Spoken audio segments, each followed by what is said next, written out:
Olá, pessoal. Eu sou Emerson Cavalcante e este é o nosso estudo do NEP, o Núcleo de Estudo e Pesquisa do Evangelho V de Jesus.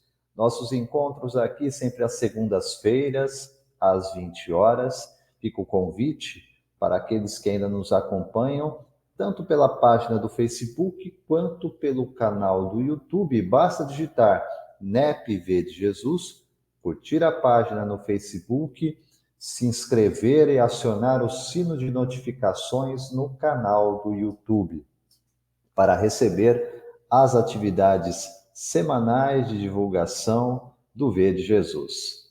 Aqui às segundas-feiras, como mencionei, olhar de foco para a interligação do Antigo e do Novo Testamento sobre a ótica, sobre o olhar da doutrina consoladora, aquele advogado que viria da parte do Pai, o Paráclito, para nos ensinar, para nos instruir, para desenvolver e aplicar as lições do Mestre em nossas vidas. Olhar de foco especial para o Novo Testamento, mais ainda para as cartas de Paulo, especificamente carta de Paulo aos Romanos, na nossa série aqui, Romanos, verso a verso.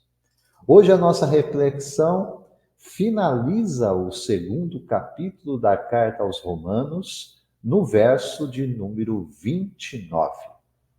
Convoco desde já aos interessados que assim desejarem acompanharem através de suas traduções a leitura e a reflexão sobre Romanos 2, verso 29.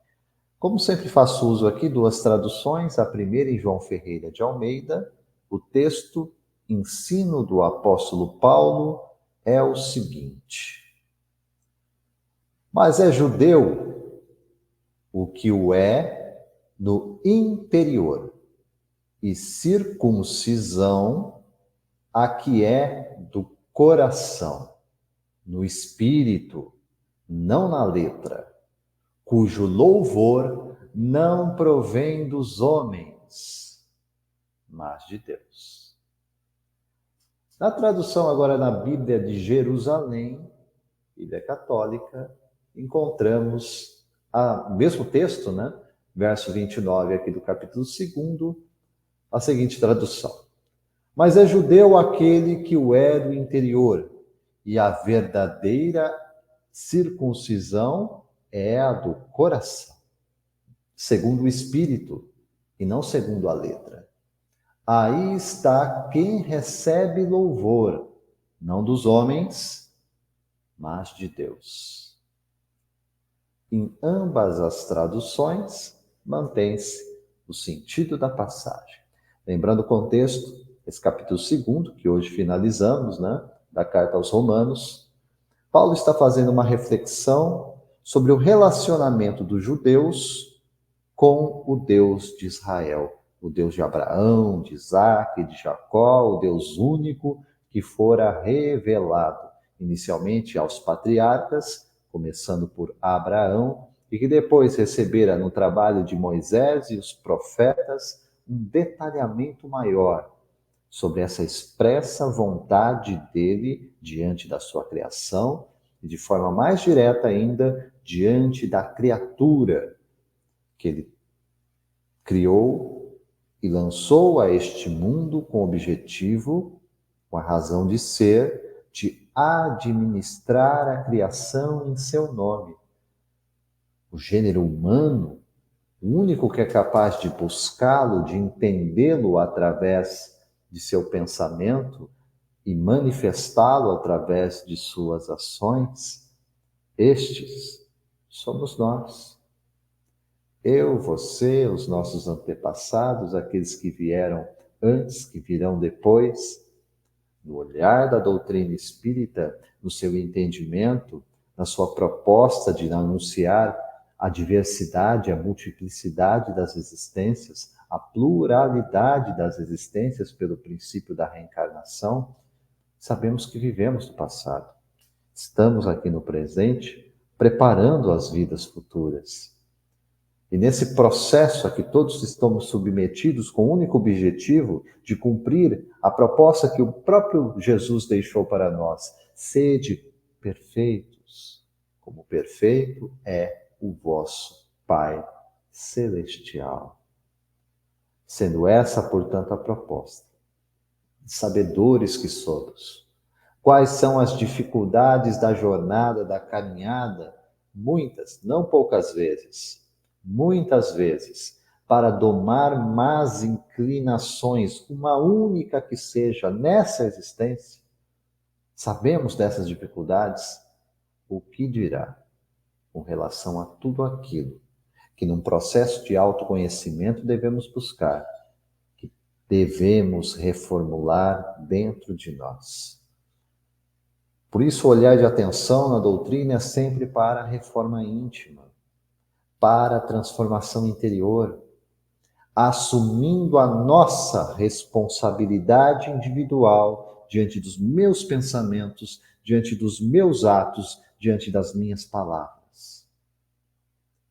Rogando, pedindo, mas nos comprometendo também com este grande trajeto em que somos conduzidos por aquela mão amiga, por aquelas mãos misericordiosas, cujo destino deste mundo repousa. Sim, no Cristo, em Jesus, encontramos tudo aquilo que ansiamos, desejamos e recebemos como uma dádiva, como um presente, como uma oferta à misericórdia de Deus em nosso favor. Essa mão amiga, condutora, amorosa, mas também energicamente justa, vem nos reconduzir ao Pai.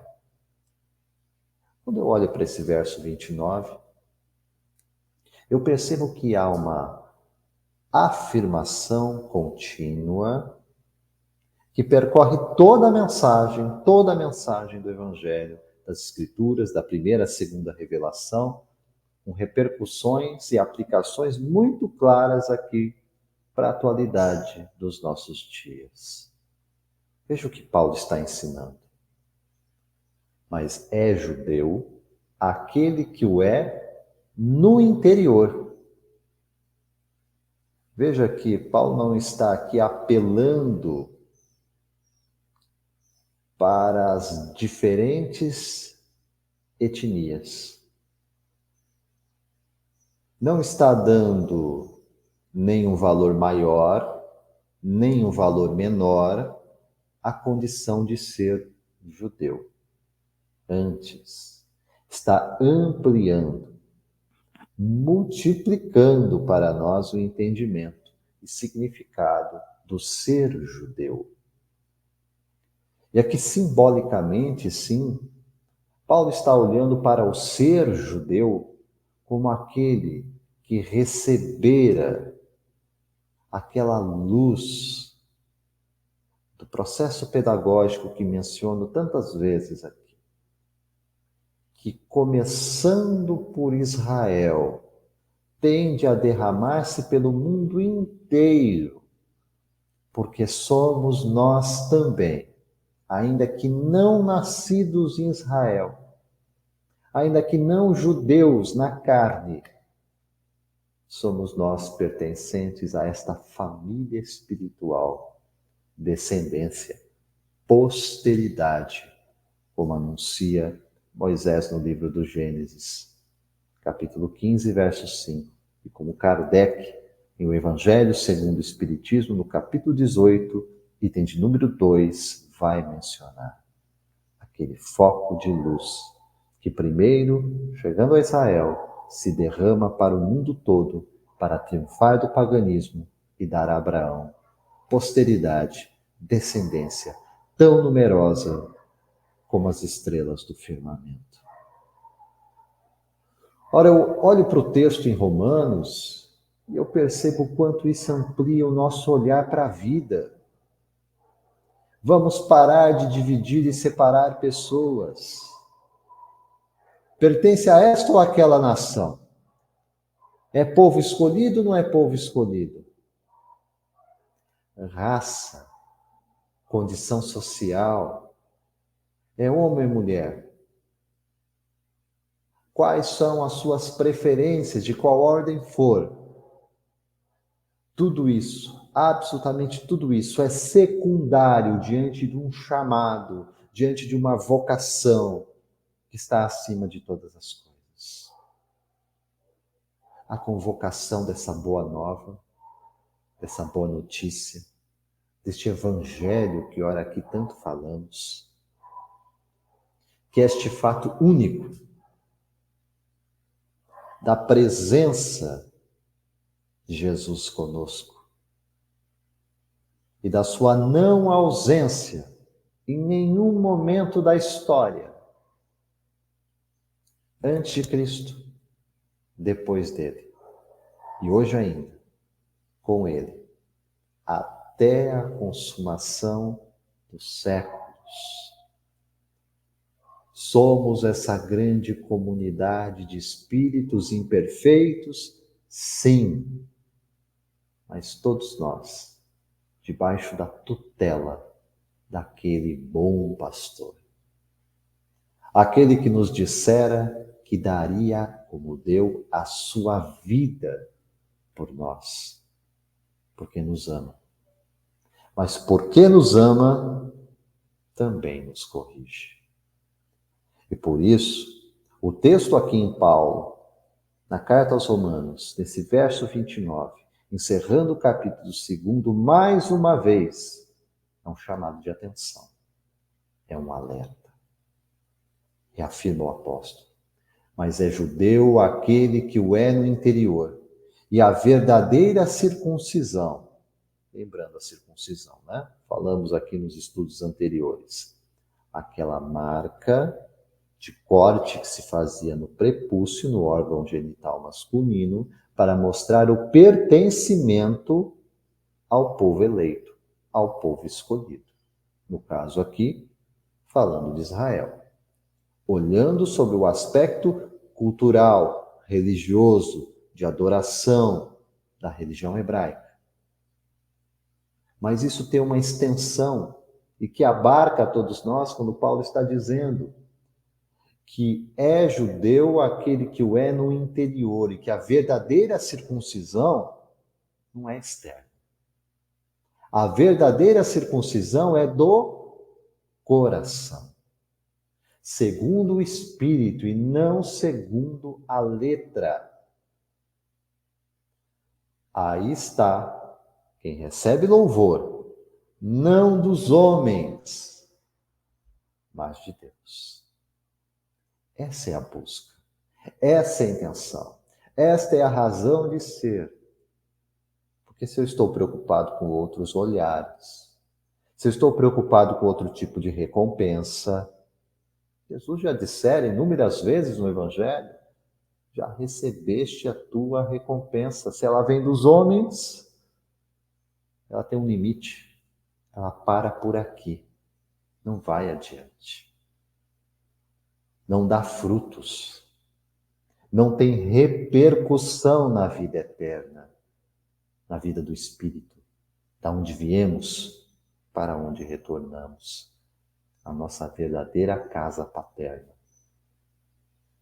Pois essa circuncisão no coração, essa marca de pertencimento, tem a ver com essa nossa conexão. Se é sincera, se é genuína, se é real, sim. Cristo habita em nós. E, portanto, refazemos a conexão que nós próprios dispensamos ao rejeitar a vontade de Deus e a querer caminhar por nossa própria conta. Eu vou perceber que na chamada Antiga Lei, Antigo Testamento, esse mesmo princípio lá se encontra.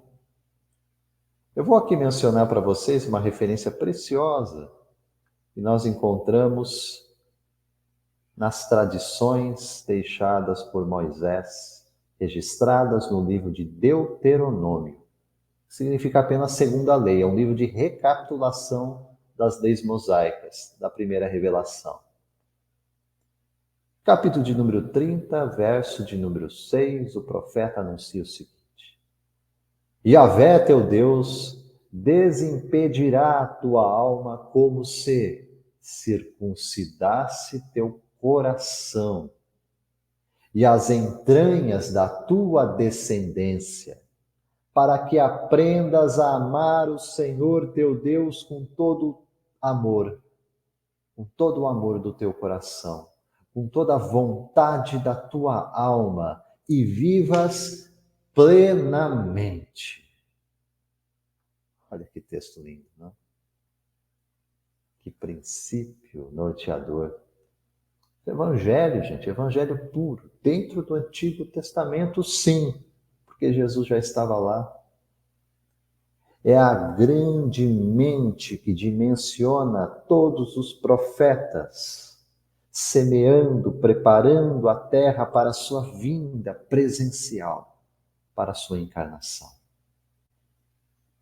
Esse texto de Deuteronômio nos traz todas essas diretrizes, dizendo que Deus desimpedirá a nossa alma, sim, aquela alma rebelada, sim, aquela alma que teimosamente insiste em andar em atalhos. Ela será desimpedida por uma ação de Deus em nós, para que se dê esse processo que nomeamos aqui simbolicamente de circuncisão do coração. Quando o sentimento, a alma se abre e recepciona esse ser nova criatura em Cristo. Qual o significado disso? Muda. Meu jeito de pensar, meu jeito de enxergar a vida, meu jeito de transmitir ideias, pensamentos, tudo isso muda. Significa que não sou mais eu? Não. Significa que, de fato, você encontrou seu verdadeiro eu. Porque eu estou numa determinada condição, eu não sou esta condição que me encontro. Orgulho, vaidade, egoísmo, todo tipo de carência, cobiça, ganância, tudo isso que cerca o gênero humano e, portanto, está presente individualmente em cada um de nós, como almas que se transviaram, sim, da vontade do Pai, todos nós, recepcionando essa circuncisão do coração, teremos, sim, enormes lutas a travar com esses sentimentos que nós próprios alimentamos por milênios. Isto é fato. Mas também não é menos verdade. Antes, é verdade superior de que quando se dá a circuncisão do coração, quando há uma marca de pertencimento ao reino de Deus em nós, eu não vou me conformar até transmutar-me em nova criatura. Meu modelo, meu guia, meu referencial é Jesus. E, portanto, enquanto minhas ideias, meus pensamentos, minhas palavras não estiverem alinhadas com Ele, eu estou no caminho. Estou no processo. E o convite é mesmo para todos. Eu posso resistir. Não poucos resistem. Eu posso rejeitar. Não poucos rejeitam. Mas seremos todos convencidos na alma de que há um só caminho, há uma só verdade, há uma só vida possível, que é essa que nos é prometida nesse mesmo texto de Deuteronômio. Porque vamos aprender a amar o Senhor, nosso Deus, com todo o amor do nosso coração, com toda a vontade da nossa alma. Para quê? Para que venhamos a viver plenamente. Lembra daquela vida prometida pelo Cristo no seu ensino? Eu vim para que tenham vida, e vida em abundância, vida plena, vida total. Essa é a meta, esse é o objetivo, esta é a busca. E eu tenho segurança, convicção, certeza do alcance dessa meta, desse objetivo, dessa razão de ser da nossa existência, porque isso repousa na vontade de Deus, não na variável vontade humana. Eu abro a obra Evangelho segundo o Espiritismo com Allan Kardec e lá aprendo também, no capítulo próprio de número 20, tratando sobre os trabalhadores da última hora, item de número 4, o codificador Allan Kardec faz uma pergunta, um questionamento, transcrito aqui na obra Evangelho segundo o Espiritismo, respondida pelo Espírito Erasto, anjo guardião do médium, respondida em Paris no ano de 1863. A pergunta que Allan Kardec fará é a seguinte: se muitos dos chamados ao Espiritismo, levando isso também, muitos aos chamados ao cristianismo, aos ensinos do Cristo, estamos falando da mesma coisa. Se muitos desses se extraviaram, mudaram a rota, se afastaram da mensagem, por qual sinal se reconhecem aqueles que estão no bom caminho? Resposta do Espírito Erasto: vós os reconhecereis pelos princípios da verdadeira caridade que eles professarão e praticarão. Vós os reconhecereis pelo número das aflições às quais eles terão levado consolações. Vós os reconhecereis pelo seu amor ao próximo, pela sua abnegação, pelo seu desinteresse pessoal. Vós os reconhecereis, enfim, pelo triunfo dos seus princípios, porque Deus quer o triunfo da sua lei.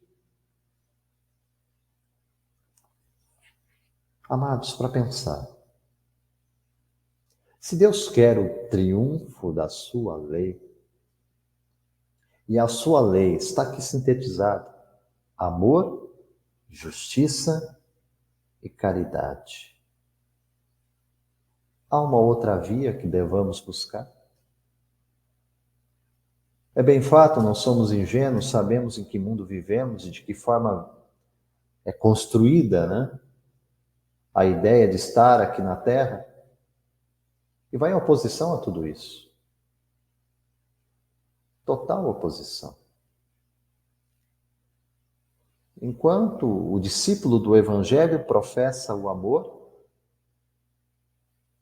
não poucos promovem o ódio. Se de um lado temos aquele que já desperto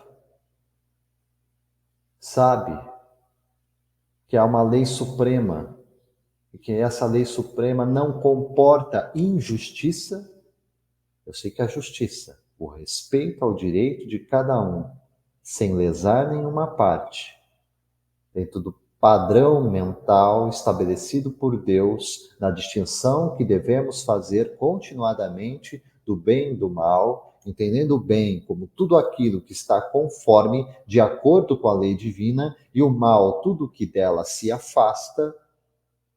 Se justiça é isto, ora, por que insistir num outro caminho? e a caridade como esse amor em ação, como aquela benevolência, indulgência, tolerância, perdão, cujo era o sentido real, a palavra caridade como entendia Jesus, como aprendemos também na obra O Livro dos Espíritos, com Allan Kardec. Se é desse sentido que estamos falando, eu vou olhar para o texto de Romanos mais uma vez, para redimensionar tudo que estamos dizendo. Ensina Paulo, recapitulando.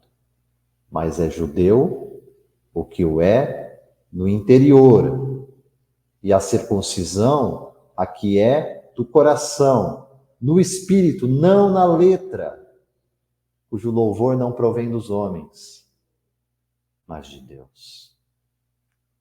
Sim, é na intimidade da nossa casa mental, da nossa casa coração. Construímos essa nova forma de nos relacionarmos com Deus, com o nosso próximo, conosco. E não é menos verdade que essa circuncisão do coração é sempre no espírito.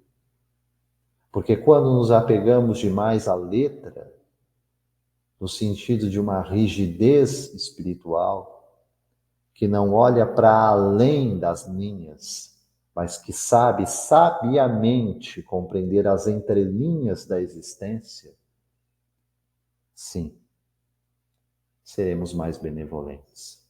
Sim, seremos mais tolerantes. E exerceremos o mesmo perdão com o qual somos visitados diariamente. Perdoamos, porque precisamos ser sempre perdoados. Não fora isso que aprendemos na oração dominical deixada pelo Mestre? Perdoa as nossas ofensas como perdoamos aqueles que nos têm ofendido. Jesus não mudou o seu ensino, mas nós precisamos mudar. Paulo conclui para nós aqui nesse entendimento que o louvor que devemos buscar é sempre o louvor da comunhão da criatura junto ao seu Criador. É isto que nos alimenta espiritualmente. É o nosso pão espiritual diário. Senhor, que ele não me falte, para que minha alma não venha a perecer. Jesus, Mestre amado, permaneça conosco, construindo em nós essa circuncisão do coração de que ensina Paulo hoje, aqui neste texto, capítulo 2, verso 29, finalizando o segundo capítulo da carta aos Romanos. E não pausa por aqui. Teremos uma sequência adiante, adentrando o terceiro capítulo, em que Paulo, depois de tratar no capítulo 1, apresentar a si mesmo como apóstolo do Evangelho de Deus, como enviado dele, para nos trazer o Evangelho a todas as nações. Depois de nos apresentar o que é o Evangelho, Paulo, então, vai tratar sobre as relações entre Deus e aqueles que estão fora de Israel, falando dos gentios, dos estrangeiros. Aqui no capítulo 2, foi o olhar especial para com os judeus, a relação deles com Deus e de que forma a lei, a circuncisão, os ritos, o culto exterior influencia e até que ponto influencia e o que de fato é determinante para a nossa relação com Deus. Vimos que é sempre a essência e não a forma. Que a forma, por mais respeitável que seja, é secundária. A partir daqui, no nosso próximo encontro, no nosso próximo estudo, nós adentraremos o terceiro capítulo, em que Paulo vai enlaçar judeus e gentios, os que estão em Israel, os que estão fora de Israel, para nos dizer qual é de fato a nossa conexão e por que somos uma única família tendo o mesmo Pai. Amados, essas foram as nossas reflexões aqui em torno desse segundo capítulo, verso 29 da carta de Paulo aos Romanos. Eu sou Emerson Oliveira Cavalcante e deixo aqui os meus votos de paz, luz, sabedoria. Que Deus nos abençoe hoje e sempre. Até a próxima. Até breve.